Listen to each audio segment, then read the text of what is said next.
चला कारल्याची आज सुकी भाजी बनवून दाखवते तुम्हाला। त्यासाठी मी पाव किलो कारले असे बारीक बारीक कट करून घेतले। त्यात ना मीठ टाकलं 2 चमच आणि 1 तास भिजत ठेवलं होतं त्याच्यामध्ये। त्यानंतर यातलं पाणी काढून घ्यायचं, 2-3 पाण्याने स्वच्छ धुवून घ्या, म्हणजे कडूपणा यातला पूर्णपणे कमी होईल। यातल्या बिया पण पूर्ण काढून टाकल्यात मी।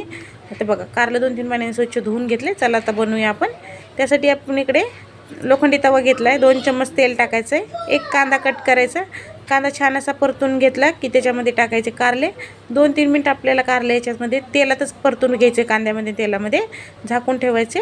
हे बघा 2-3 मिनिटानंतर छान असं आपलं कारले फ्राय झाले। आता याच्यात चला आपण मसाले टाकू। चवीप्रमाणे मीठ टाकायचे, 1/2 चमच हळद, 1/2 चमच टाकले इथे लाल मिरची पावडर, थोडा गरम मसाला, कोथिंबीर टाकायची आणि मिक्स करून घेऊन परत 5 मिनिट आपण झाकून ठेवूया स्लो गॅसवर। बघा आपल्या कारल्याची भाजी झटपट अशी तयार झाली।